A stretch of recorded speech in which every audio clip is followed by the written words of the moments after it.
The meeting will come to order. The Strategic Forces Subcommittee meets today to review the fiscal year 2025 budget request for national security space programs.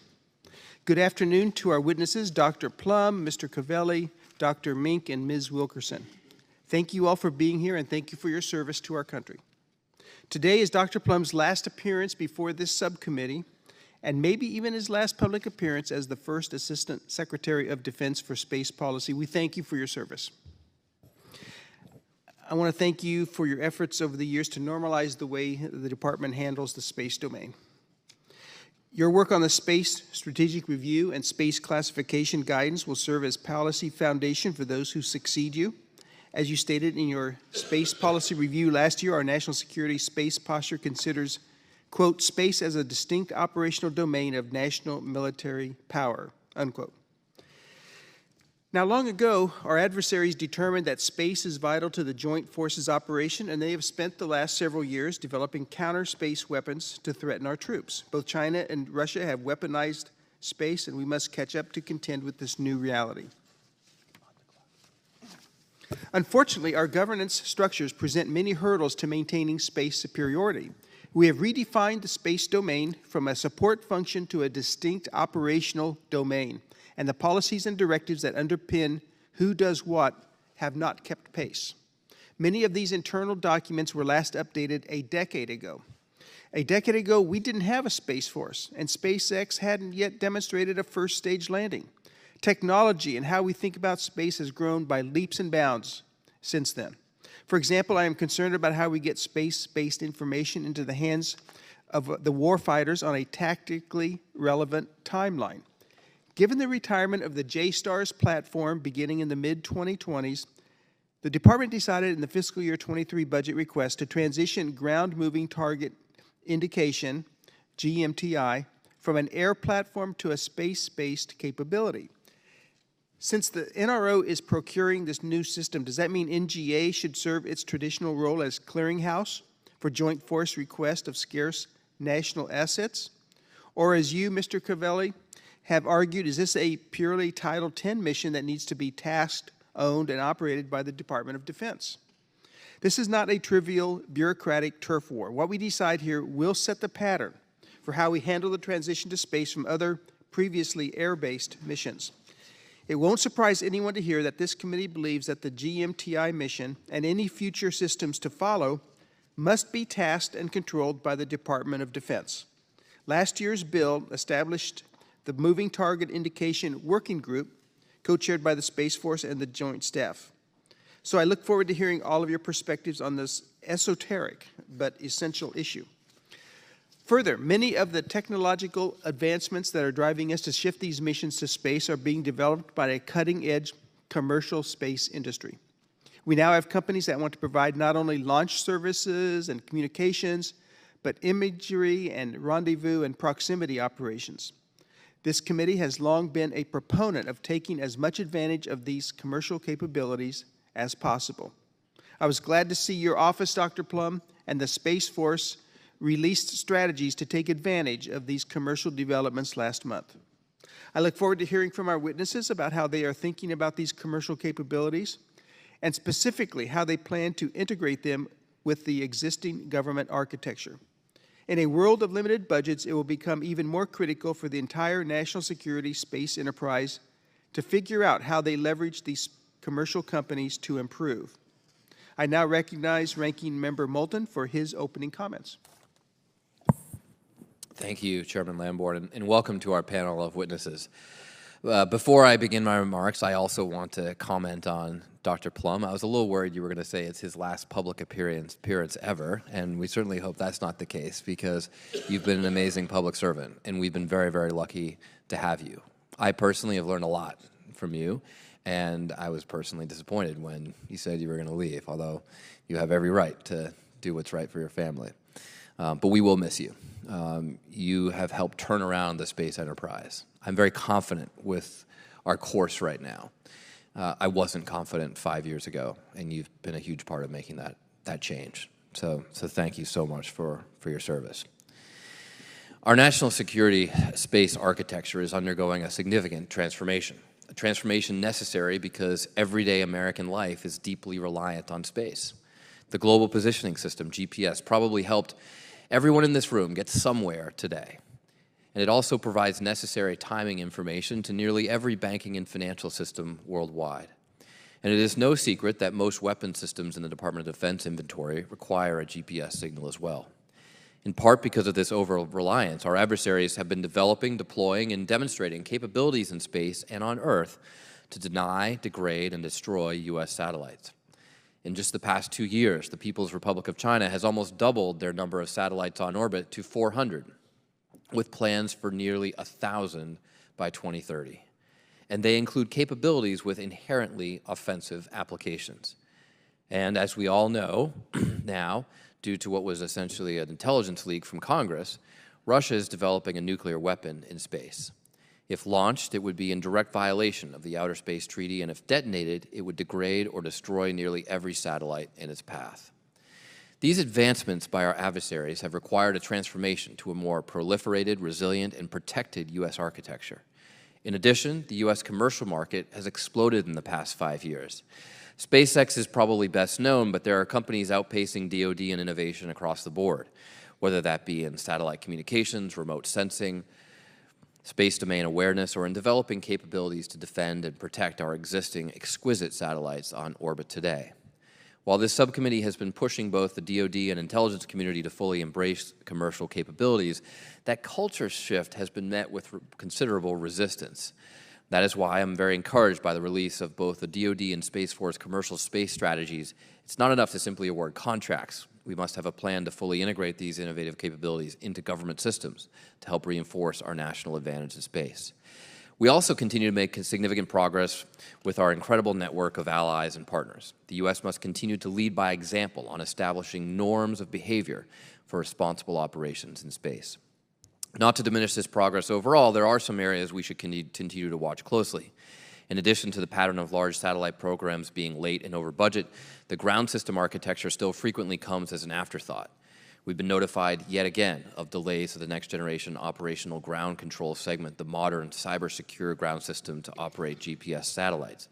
OCX was supposed to be delivered in 2016 for $3.9 billion. Now, 8 years later, and at almost double that cost, we are still waiting. Unfortunately, OCX is the most egregious case, but others such as Atlas are also experiencing delays in cost overruns. Mr. Calvelli, I would like to understand how you are addressing these issues holistically across the Space Force. Another area this subcommittee must watch is something the chairman mentioned, the jurisdictional divide between traditional space-based intelligence collection versus DoD's use of the domain for tactical applications.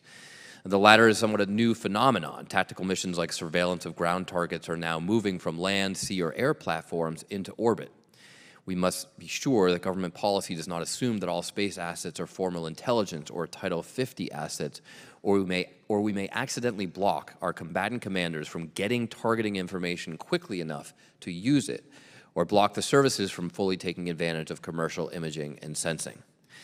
Space is a fascinating and infinite domain. Until recently, we only really experienced it through the lens of science fiction. But in reality, space has been a part of our daily lives as Americans since the dawn of the space race, and our adversaries are keenly aware of that. Our warfighters everywhere, on the ground, under the sea, and in the air, depend on space. The global dependence on space often means relying on American satellites.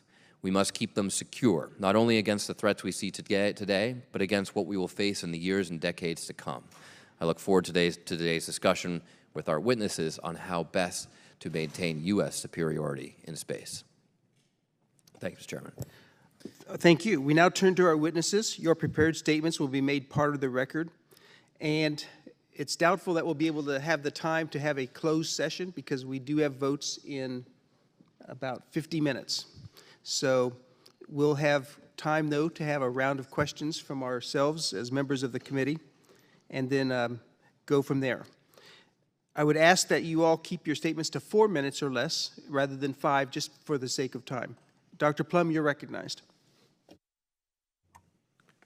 Well, thank you very much, Mr. Chairman and Ranking Member Moulton. Distinguished members of the committee, appreciate this chance to testify one last time here, and this on the 25 space budget for the department. This is my last time testifying, hopefully not my last public appearance, sir. I will be departing later this month, but it has been a true privilege to serve, and I have been heartened by the bipartisan approach this committee has taken to space and to defense issues in particular. And I will say again, I've told you both personally, but thank you. It means a lot, and to the country, and I think one of the reasons we've been able to move forward so much is because of that bipartisan approach. So I deeply appreciate it. We're clearly in a time of rapid change in the space strategic environment, and it does not favor those who are slow or resistant to change. China and Russia are both rapidly fielding space and counter-space capabilities to hold the joint force at risk and to deny us the space-based services that we rely on. The scale and scope of these threats presents significant risks to the American people, to our national interests, and to our allies and partners. The President's fiscal year 25 budget requests $33.7 billion for space to help meet these challenges. Some of these critical investments include $2.4 billion for national security space launch, $1.5 billion for more resilient position navigation and timing, PNT, $4.2 billion for more resilient and protected SATCOM, as well as the Space Development Agency's proliferated low Earth orbit transport layer, $4.7 billion to develop new missile warning, missile tracking architectures, and then $12.3 billion for a range of other capabilities to increase resiliency of our existing architectures and to protect our interests in space during competition, in crisis, and in conflict. Now, in addition to these investments, I just wanted to touch on the significant progress we've made over the last 2 years on what has become 4 key strategy and policy priorities. I've detailed those in length in my written testimony, but space control, space cooperation, space classification, and commercial space integration. We have obtained presidential guidance to assure our space missions and protect and defend the joint force from space-enabled attacks. We have greatly expanded our space cooperation with allies and partners, charting a path towards true combined operations in space that will strengthen collective deterrence. We have overhauled the Department's space classification policy to remove unnecessary barriers to information flow throughout the joint force, barriers with our industry partners, and frankly, just barriers within the Department alone. We have released the first ever DoD commercial space integration strategy to harness the sector's incredible innovation to enhance our resilience. Going forward, the Department will continue to press on all 4 lines of effort. I believe the progress we have made and the foundation we have laid here will pay dividends for years to come. So in closing, and aware of the time, just thank you again to the committee for your partnership and your tireless dedication to the Department and our service members. And I look forward to this hearing and to answering your questions. Thank you. Mr. Calvelli, you're recognized. Chairman Lambourne, Ranking Member Moulton, and distinguished members of the subcommittee, thank you for inviting me to testify before you today. With the growing threats in space, we must continue to transform our space architecture to be more proliferated, more resilient, so that space can be always counted on during times of peace, crisis, or conflict. As the Service Acquisition Executive for Space, I am focused on driving speed into acquisitions and delivering programs on cost and schedule. I'd like to highlight some of the progress we've made in the past year since I last testified. Since the spring of 2023, the Space Development Agency has delivered 27 satellites to orbit, nearly all of them in around 3 years from contract award to launch. This includes 8 new missile warning, missile tracking satellites and 19 data transport satellites, and SDA recently demonstrated the first ever Link 16 network connection from space. The Space Rapid Capabilities Office completed and is in the process of fielding the first 11 of 24 low-cost transportable terrestrial satellite communications jammers. These jammers went from contract award to fielding in about 18 months. Meanwhile, Space System Command continues to make excellent progress modernizing both our missile warning and MIL-SATCOM architectures to be more resilient. Just a few weeks ago, Space Systems Command launched the first weather system follow-on microwave satellite to support the pivot to a more resilient, disaggregated hybrid weather architecture to meet warfighter needs. Last September, SSC Tactically Responsive Space Mission Victus Nox demonstrated the ability to go from factory floor to on-orbit operations in around 5 days. And since last April, there have been 7 national security space launches that delivered critical warfighting capabilities to orbit. In addition, we continue to take advantage of a strong space industrial base, including awarding contracts to non-traditional space companies and implementing our recently published commercial space strategy. Simultaneously, we are aggressively tackling challenging programs to get them over the finish line. We are focused on delivering the GPS Next Generation Operational Control Segment, also known as OCX, and we are making progress towards getting the system ready to transition operations in 2025. Another one of our challenging programs that was mentioned was Atlas. We've made significant progress since we broke it up into more manageable deliverables.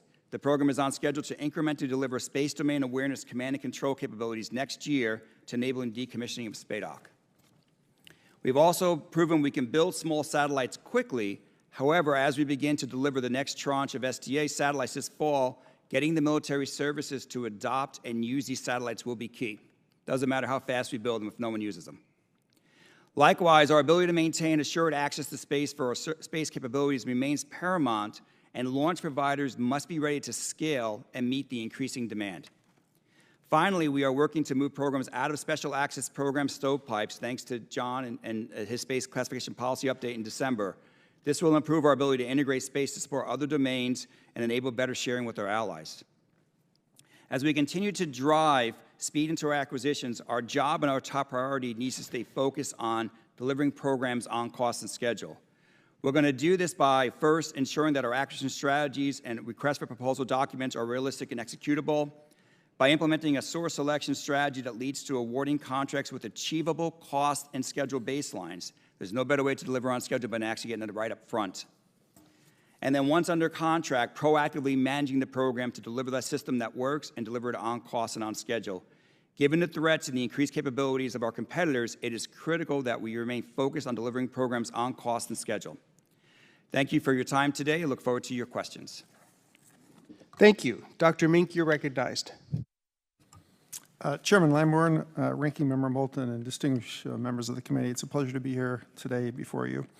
And it is also a pleasure to represent the people of the National Reconnaissance Office. For more than 60 years, the NRO has been developing tools and techniques that advance our national security.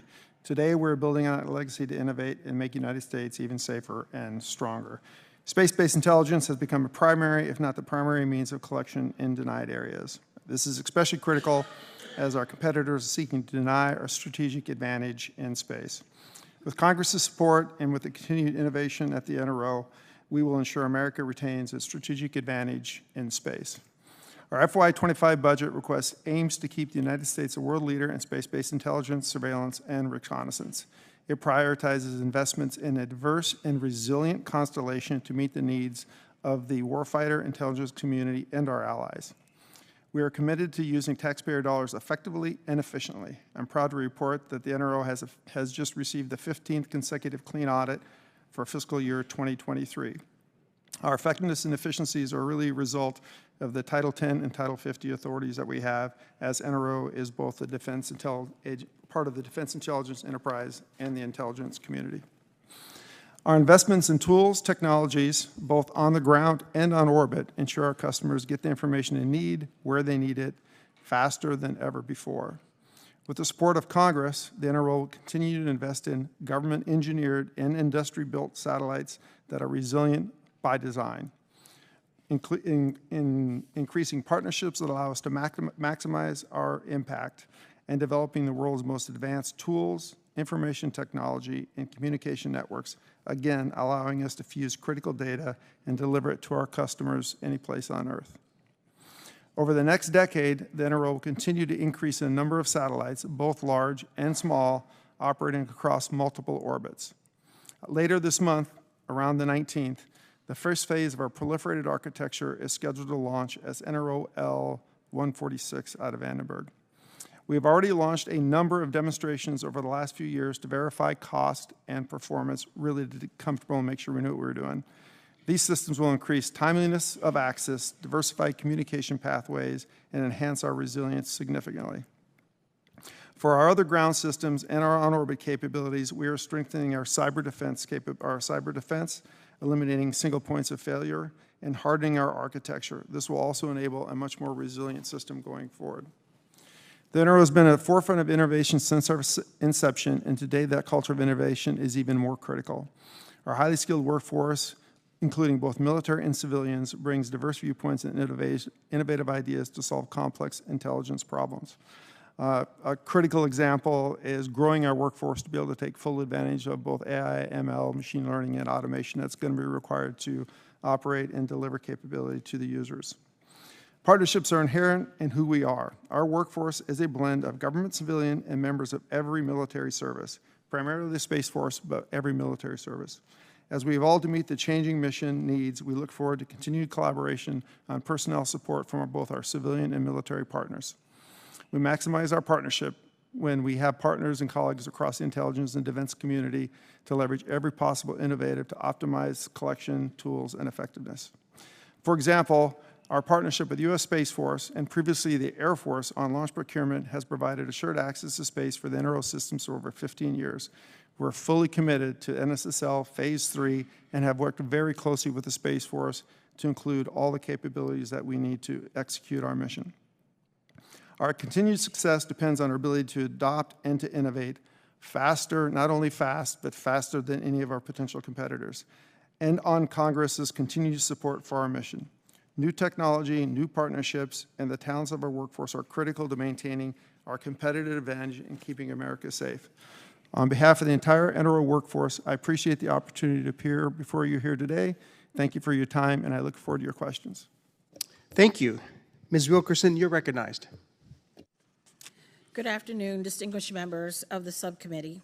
The National Geospatial-Intelligence Agency is our nation's leading authority for geospatial intelligence, or GEOINT, providing warfighters, policymakers, intelligence professionals, and first responders with the decision advantage they need to carry out national security objectives at home and abroad, from seabed to space.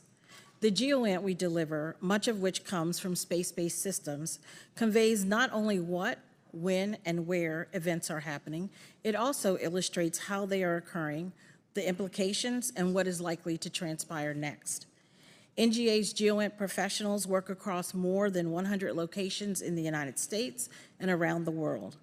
Dual-headed as an intelligence agency and combat support agency, NGA provides GEOINT to the services, combatant commands, and other federal departments and agencies. This includes tasking, analysis, and dissemination of national technical means and commercial imagery, data, and GEOINT analytic services in support of community requirements. NGA is committed to maximizing efficient and effective use of all available GEOINT sensors, including those that are space-based, enabling collection to be at the right location at the right time to meet service and combatant command needs. Obtaining the data used to produce GEOINT is not a simple task. NGA's highly skilled intelligence collection professionals execute a process we call informed collection orchestration to align national priorities with operational and analytical needs and real-world deadlines. NGA's unique ability to carry out informed collection orchestration is not only in statute, policy, and practice, it is rooted in our expertise as leaders in the GEOINT discipline. It is also central to ensuring that our warfighters and intelligence professionals alike receive the imagery and analysis they need when they need it. We continue to provide what is needed when it is needed by integrating with warfighting headquarters around the world to incorporate artificial intelligence through programs like MAVEN, accelerating their operations and decision speeds. As we move forward with AI, our goal is safe, responsible, and accurate application of its capabilities in a way that augments and enhances our GEOINT workforce.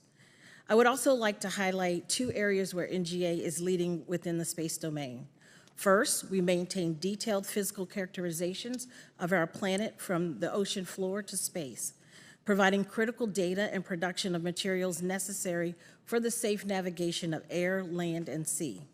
Second, NGA also leads the way in guaranteeing assured precision and accuracy of GPS, maintaining the World Geodetic System 1984, or WGS 84, reference frame, which is the backbone for all geolocation. This foundational mission complements the important work we do to deliver GEOINT that advances national security priorities. NGA continues to ensure the security of space, because just as the United States recognizes the critical role of space, so too do our global competitors. Our most capable and potential adversaries continue to invest in increasingly threatening counter-space systems, intent on disrupting or denying critical space systems and services that not only support our national security, but also our everyday lives. NGA remains focused on understanding such capabilities and providing our warfighters and policymakers the information they require to counter and deter threats to our national and commercial assets.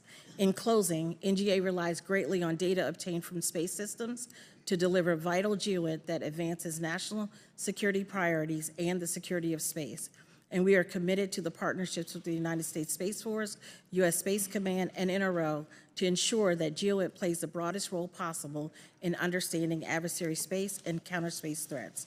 Thank you, and I look forward to answering your questions. Thank you. We'll now begin our members' questions. We'll each have 5 minutes. I have a question for each one of you, so I'll ask for a concise answer. Dr. Plumb, in your commercial space integration strategy, you talk about the possible need for commercial insurance, commercial war risk insurance, U.S. government-provided insurance, and indemnification to be provided for commercial space providers as part of doing business with the U.S. government. Can you talk a little bit more about what authorities you think you will need to fully realize this? Yeah, thank you, Mr. Chairman. The commercial space integration strategy, this is one of the main pieces that was helping drive some of the writing of this strategy, because a lot of questions from industry on that, and we were trying to lay flat what the actual situation is. I will say for the air domain and for the maritime domain, there is a government-backed war risk insurance vehicle, which is, we know it as CRAF. You've heard of CRAF perhaps for the air domain. That's really just for air logistics. And then there's also the VISA for VISA, which is for the maritime. There is no similar statutory authority for the space domain. Now, the department is not ready to say that we need that right now, but the Secretary has tasked his department to go look and say, hey, what would be those conditions where we might need it? And part of that, of course, is where would that need to be changed in statute. All of those cases, those types of insurance vehicles are only turned on when the department wants them. They're not a blanket agreement. It's only in specific situations the department agrees that in this specific case we should use them. So I think there's goodness there, and I think we would need Congress's help to do that if that was the direction we had to go. Okay, thank you. Ms. Wilkerson, I wanted to give you a chance to give NGA's perspective when it comes to the future of tasking for GMTI that we talked about earlier. From your vantage point, what policy documents or directives do you believe support your position? Thank you for the question. Sir, we really look forward to collaborating. Thank you for the question. Sir, we look forward to collaborating with our partners within Space Force as well as the NRO in a way that allows for the leveraging of the expertise and skills that are resident in each of our agencies. We also anticipate that we will be have a supporting role in the MTI working group. Okay, thank you. Dr. Meink, one issue that we hear a lot about is how much we are taking advantage of the commercial market for space imagery. What steps is the NRO taking to increase the use of commercial imagery, remote sensing, to complement and integrate and augment with government systems? I guess we'll break that into two pieces. Second piece is we're working closely with the NGA and the rest of the department to fully integrate commercial services into an integrated architecture so you can task them just as effectively as you can task any of the national systems. So working closely, we've made great progress on that. With respect to incorporating new and additional commercial partners, that's been a big focus of ours. Obviously, we have a large number of contracts with electro-optical commercial providers. We also have contracts with radar providers and commercial radar providers. And we have a set investment every year that its sole purpose is to accelerate and work with up-and-coming commercial partners to advance their capability and help guide them on what the IC and DOT need so that as they make their investments, we can eventually form more robust partnerships and other than just the early development phases. So we're doing it across the board. Very good, thank you. And finally, Dr. Calvelli, Mr. Calvelli, DoD's commercial space strategy notes the importance of achieving integration with commercial entities prior to conflict to include planning and training activities. How would you characterize Space Force's current level of integration with commercial entities? I think today the best example of that would be launch. We're relying predominantly on the commercial launch infrastructure for launching our most stressful missions as well as ones that are less stressful, like our more proliferated kind of systems. We're also using commercial today in some cases for satellite communication systems.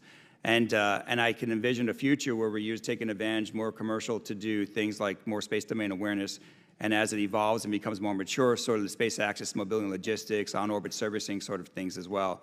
So I think today, you know, we practice even just the standpoint of like the Victus Nox demo, where we actually had a commercial flight that actually got our satellite up to orbit within about 27 hours from call-up.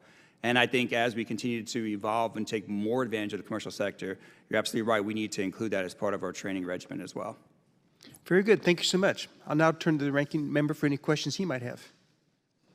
Thank you very much, Mr. Chairman. I want to follow up on this Title 10 versus Title 50 concern that the chairman and I both raised.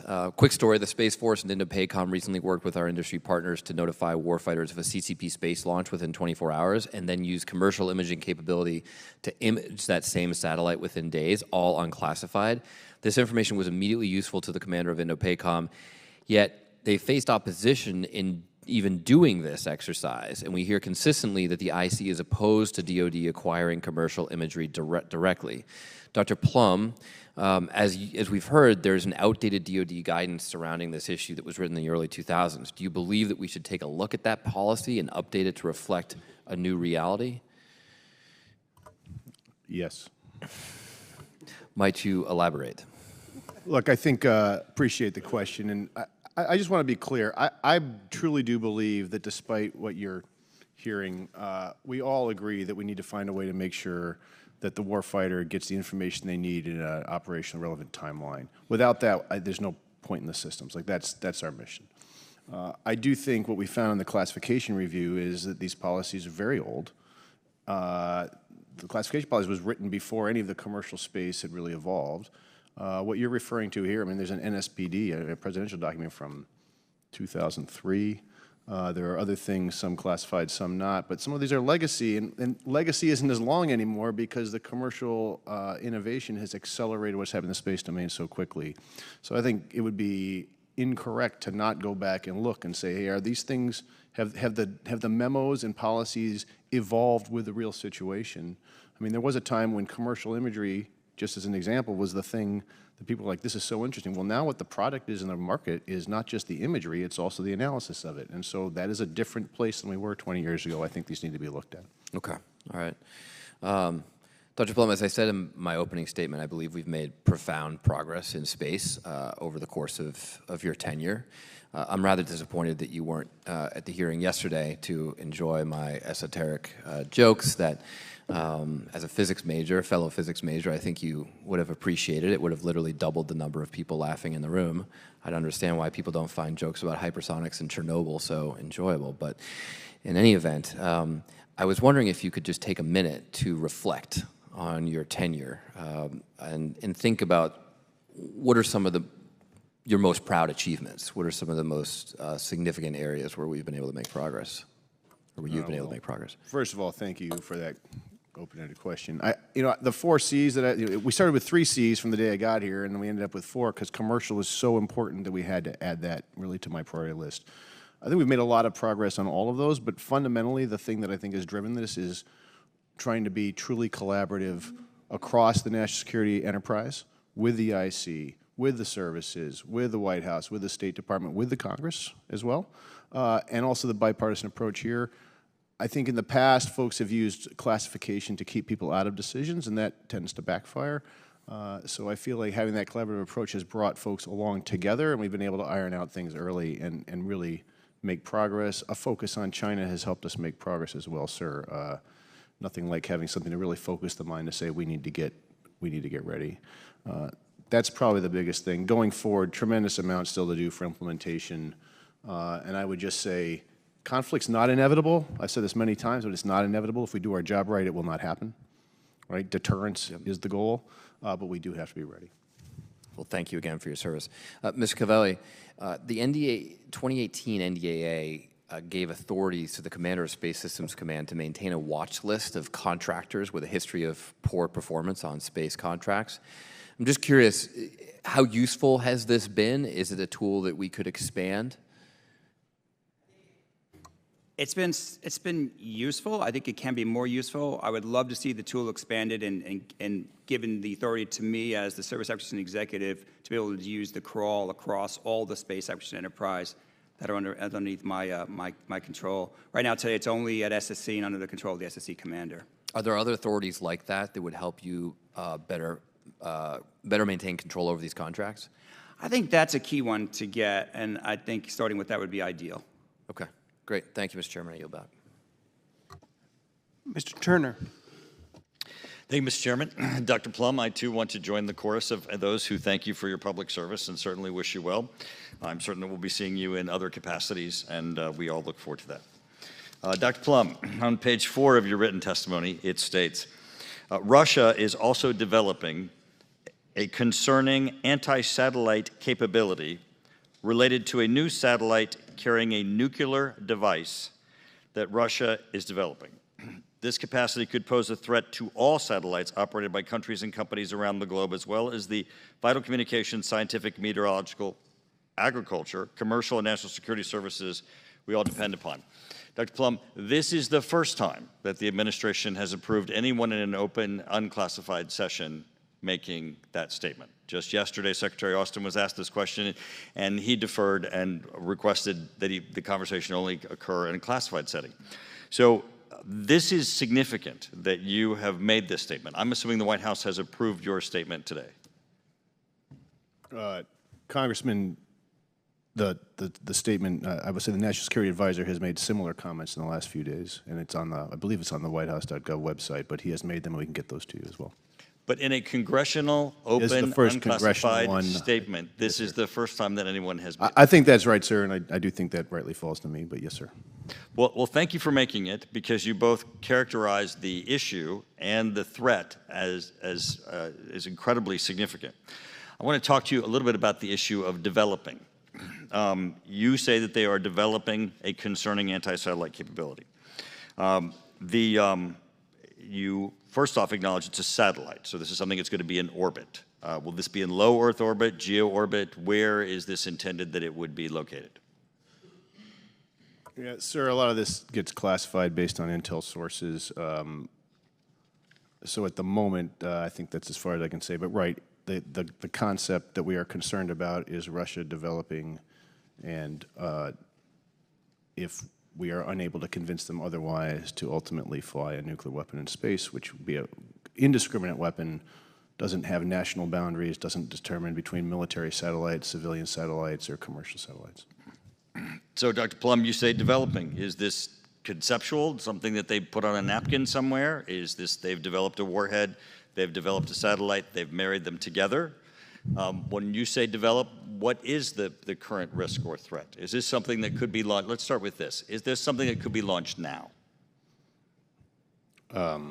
And here's where you have me, again, at a disadvantage. I'd be happy to have this conversation in a classified session. If we don't have one after today, as I know you're constrained for votes, I'd be happy to come back in my remaining tenure and have a one-on-one conversation with you, sir. Is it an imminent threat? It is not imminent in the way that we should have to worry about it right now, but we are concerned about it, the department and the entire administration, and I know this Congress is taking this deadly seriously, and we are, as you know, we just had that United Nations Security Council resolution that Russia vetoed, which may in fact tip their hand on this, that really just reaffirmed not placing nuclear weapons in outer space, which Russia and the United States and all spacefaring nations have already signed up not to do, so this is a concern for us. Dr. Plumb, let's go to then what the effects would be. Sure. The Secretary testified that it would be devastating. You list scientific, meteorological, agricultural, commercial, national security. Tell us some of the things that would be the outcome if this anti-satellite that carries a nuclear payload was used in orbit. Yes, sir. First of all, just to be clear, modeling on this needs to be conducted. You have to know the specifics of how a thing would be used, what type of a detonation it might be, where it might be detonated changes the outcome as well. And some of this modeling probably could be more robust. But roughly, in low Earth orbit in particular, but roughly satellites that aren't hardened against a nuclear detonation in space, which is most satellites, could be damaged and affected, and some would be caught in an immediate blast, which, they would not be able to survive the flux of that.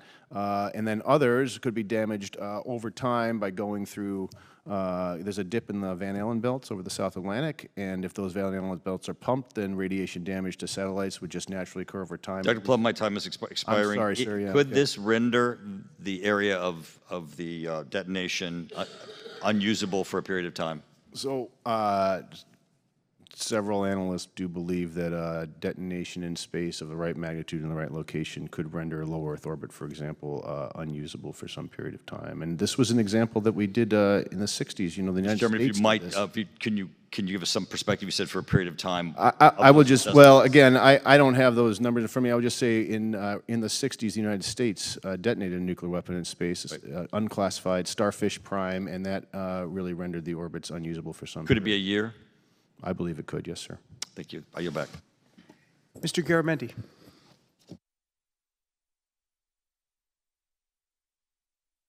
Mr. Corbahal. Thank you. Thank you, Mr. Chair, and thank you, Mr. Garamendi, for your generously yielding to me. I want to thank you, Dr. Plumb, for your many years of service to our country, and I wish you the best in whatever you pursue next. Certainly, I hope it's staying in touch with the federal government in some way or another. Innovation and competition from the commercial industry have lowered the cost of space launch for the U.S. government and private industry by a factor of 4, saving the DoD tens of billions. In my district at Vandenberg Space Force Base, I have seen how decreased cost for space access drives investment and innovation that greatly increases our nation's launch capacity.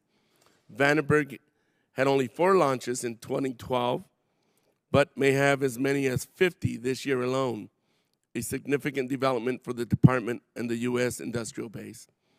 Mr. Calvelli, can you discuss how lower launch costs brought by commercial innovation and competition in the national security space launch program have changed our national security posture, including enabling the deployment of proliferated resilient constellations, a significant national security capability that was only feasible a decade ago from a launch cost or capacity perspective? That wasn't feasible. I tell you, sir, the lower cost of launch has been a game changer for us all. It has dramatically improved our ability to build smaller satellites, to launch them quicker, to build proliferated constellations. It has really become sort of an amazing enabler for not only national security's launch, but also for what we're seeing is a proliferation of commercial space companies now. We're seeing companies being able to actually launch cost-effective satellites. So we're seeing universities building satellites and CubeSats. We're seeing a whole generation of young folks starting companies to go off and do servicing in space and to do space missions. People looking at building, commercial habitats in space. It's amazing, but all this is driven and enabled by the lower cost of launch. Thank you. Proliferated LEO constellations have made services available that used to require very expensive, exquisite, oftentimes large satellites. Our domestic Earth observation industry can provide imagery faster and cheaper than ever before, which is why I am supportive of the Space Force Tactical Surveillance, Reconnaissance, and Tracking Program. This capability provides tremendous benefit to our combatant commands who have asked for this ability. Mr. Calvelli, can you walk me through how the recent demo conducted by the Space Force and INDOPACOM demonstrates how valuable this capability could be to the Department of Defense? Yeah, so we're off doing a pilot program right now at a Space Systems Command, and it's going extremely well. And we're just very fortunate that the commercial industry has taken off in terms of commercial analytics that use space sensing as well as a variety of other sources to gather information and be able to do rudimentary things that we're able to provide to the commands in a timely manner. So we've invested some dollars in it last year. We've got some dollars heading in next year as well, and we continue on with the pilot and look forward to reporting back how that pilot goes. Thank you. Some argue against the Space Force moving forward with this program at scale because there could be duplication with the IC on what is being bought from the industry, that the government could be paying for the same data twice. Mr. Calvelli, do you believe that concern could be overcome by the appropriate policies and structure guided by recent commercial space strategies? It could be done in policy and structure, but I will tell you that I've asked my folks at the working level, and they say that they have enjoyed and they work cooperatively with the NRO and with the NGA to make sure there is no duplication going on. So across the working level, the teams are actually doing great and making sure we don't have any duplication. So I'm very proud of the intelligence community and the Department of Defense for working together on this. Thank you. Mr. Plumb, China and Russia are investing in their space programs and making advancements. Do you think that fiscal year 25 budget request for our national security space program is adequate to maintain space superiority? And what happens if we fall behind in our space capabilities?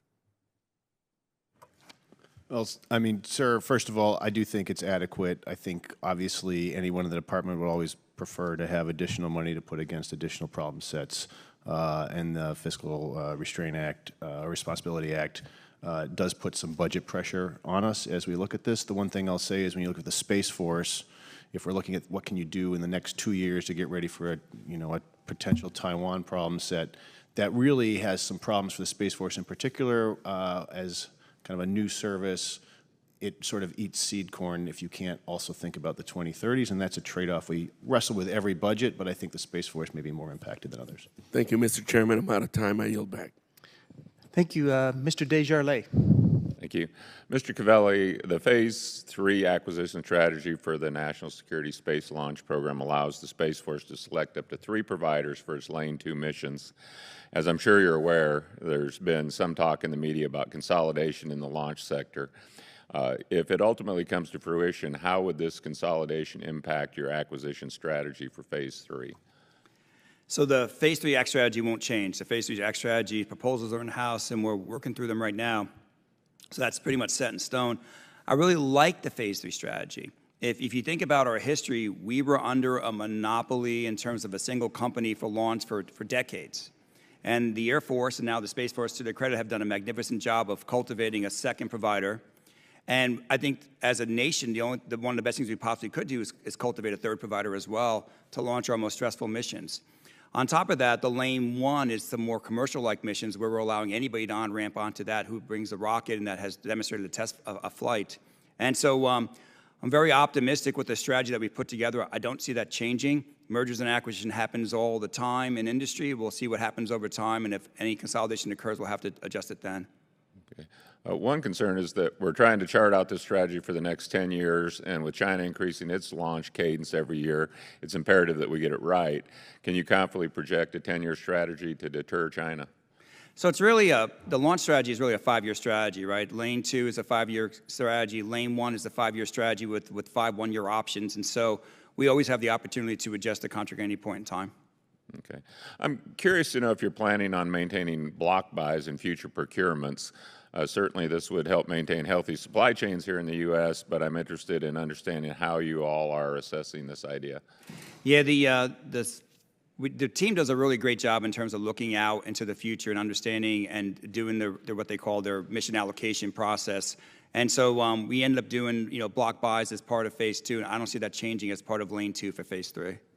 Okay, well, staying on the issue of how we can best leverage the ever-evolving space industry, and Dr. Plumb, I would like to get you in here in addition to Secretary Calvelli. Again, I think the department is largely doing a great job leveraging innovation in the private industry to meet national security objectives in the space domain. However, a key hindrance to this effort has been the cumbersome FAA permitting process for launch and re-entry licenses.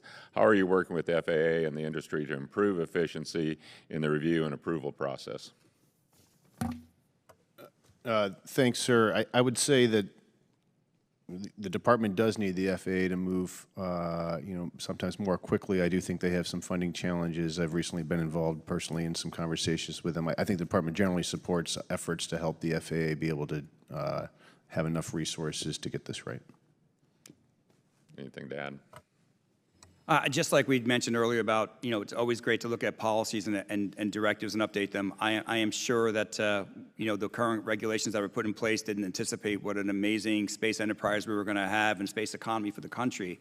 And I think that both Congress and the executive branch need to work together to make sure that we have the most efficient and effective regulations and policies in place to continue to allow commercial industry to innovate and take advantage of launch and take advantage of space as opposed to being held back.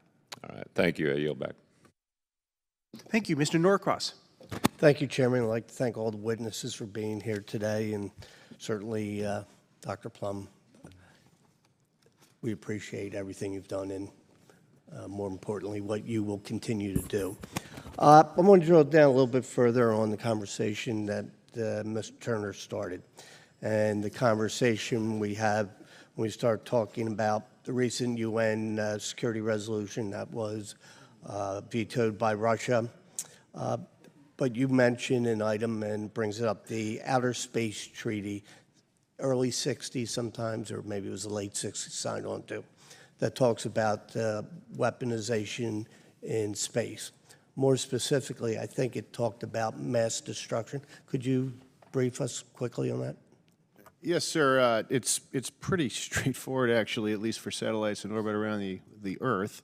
It basically says that countries agree not to place nuclear weapons or any other weapons of mass destruction in orbit around the Earth. And so the fact that Russia vetoed a resolution reaffirming a commitment they've already made and, is concerning. The reason I bring that up is the term mass destruction, because when we look at what is going on outside of what was recently reported, have the Russian and Chinese have they already militarized and weaponized space?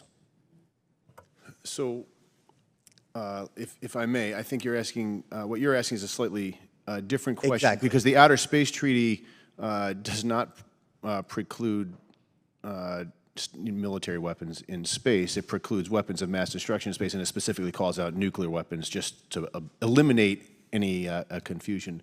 But if the question is, are Russia and China weaponizing space or militarizing space? Absolutely. Absolutely.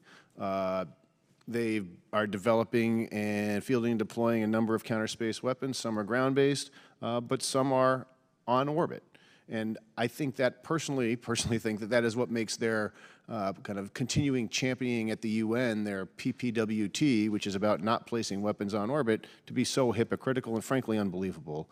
You know, at the unclassified level, we can say that Russia is deploying and developing prototype kinetic weapons in space. We can say that China has developed robotic satellites that are really probably dual use. They could be used for non-military purposes, but they can clearly also be used for military purposes like grappling a satellite. And in classified sessions to go deeper. But I do think that their proposal at the UN just continues to be both unbelievable, unverifiable, and really hypocritical based on what they're actually doing. Exactly the point we're trying to make. There are weapons in space, mass destruction, crossing over that threshold, particularly with the nuclear side of that equation. When we look forward to what is coming in space, and quite frankly, potentially could happen, our nuclear command and control, and it's going to be delicate in this environment, in the event that space were to be blocked, mass destruction somewhere else, what would cause us in concerns for nuclear command and control? Space got wiped out. We still have a way of addressing those issues. So I'll just say any good military plan requires both your primary, your alternate, your contingency, and your emergency plan for communications. We do rely heavily on space for all our military missions, but we do need to have plans for contingency. Right. But as we look forward, and this is where I'm going with this line of questioning, in addition to the command and control, putting that aside, could be addressed, our eyes would be put out. Yes, sir. And that is a major concern because then we won't necessarily know until some other form would let us know that there was an attack. Yeah, I think this is where this line of conversation is the type of conversation that needs to be held with potential adversaries, right? With Russia, with China. Right? This is why we have routinely said that attacks on a nuclear command and control system, including our overhead eyes, that overhead persistent infrared, is is a prelude to attack. This is a concern, right? If you're doing this, why are you doing this outside of being ready to attack us and blind us? And so there should be off-limits things to prevent escalation in the worst case to a nuclear war. Exactly my point. Thank you, and I yield back. Mr. Strong. Thank you, Chairman Lamborn, Ranking Member Moulton. Mr. Calvelli, thank you for being here today. You may have heard a few weeks ago I co-led a bipartisan letter in support of the National Security Space Launch Program with Ranking Member Moulton, which is supported by several members of the House Defense Committee. I'd like to commend the Department for its steps taken to encourage competition within Phase 3 of the NSSL program, specifically the dual-lane approach, which provides separate launch opportunities for new entrants and experienced national security launch providers. However, I do have concerns about Lane 1. What guardrails does Phase 3 have to keep any providers, particularly our experienced providers with high launch cadences, from underbidding Lane 1 launches intended for the new entrants trying to cut their teeth? You know, it's all going to depend on what the payload is and the mission. And I mean, the key to entry into Lane 1 is the ability to actually have launched the rocket. I think I understand your point, and I'd like to take that back to think more through about that. Thank you. To be clear, there's nothing official within the Phase 3 strategy to ensure that smaller new providers are benefiting from Lane 1 as intended. Is that a fair assessment? I think it all depends on the size of the payload. If you're launching, just a couple of small sats, it's going to be more cost effective to go on a small provider than it is going to be on more of a traditional rocket. It's going to cost you a lot less. Right. I understand the point you're trying to make, but if the department is truly committed to the dual lane approach and encouraging new providers to work with the Space Force, I would personally like to see something a bit more concrete to protect this. Mr. Calvelli, how confident are you that the Space Force's plan for missile warning and tracking capabilities meets requirements to provide full operational capability within the necessary time frame? Well, I'm very confident. We've got a great architecture already on orbit today with the space-based infrared system, so we're flying vehicles with that today. Those are operational on orbit and doing great things. We have their replacements coming through what's called the Next Gen Geo program that is continuing to make progress, and we'll see a launch of that in 25-26 timeframe. We have some challenges making sure that the mission payload gets delivered. It's about a year late, and we're tracking that really closely. It should arrive this summer for integration into the satellite and for a launch at the end of 25, early 26. On top of that, we also have pivoted a couple years back to start developing a proliferated LEO constellation and a proliferated MEO constellation, that medium Earth orbit. Both those constellations added new capability. The ones on orbit say only do missile warning. These systems at MEO and LEO will do missile tracking. So they'll warn you and they'll track the missile, which would be ideal for advanced weapon systems like hypersonics. That's exactly why I asked that question. I know you submitted a statement. You highlighted a concern with the delivery of the timeline for the next generation GEO, and I appreciate that answer. Mr. Chairman, I yield back. Thank you. And I see there are 5 minutes left on the clock over on the voting on the chamber, but I'm going to let Mr. Garamendi ask any questions he wants to. Mr. Norcross and I developed an additional question. Was the 1960 nuclear explosion by the United States information classified? No, you can look it up online, sir. What did we learn from that? Well, obviously it was a different time, and of course we were doing nuclear tests to learn things, but I think what we learned, if I have my history right, is that it did significant damage to all the satellites that were in those orbits, and some failed soon, but some failed over time and was attributed to that explosion. Thank you. I'm going to just pose the question, then come back to you in writing because we are out of time here. And this is for Dr. Plumb and Mr. Calvelli. Commander of U.S. Space Command cited space domain awareness as the command's top priority among the escalating threats from China and Russia, part of what was discussed just a moment ago. Do we have the ability to be aware? And if not, what do we need to do to be aware of the space? If you can come back to us in writing. Other than that, our careers will be terminated if we miss a vote. So we'd best be on our way. Thank you very much. Thank you, Representative. I want to thank all the witnesses for testifying. I thank the members for participating. I thank the audience for their interest, and we are now adjourned.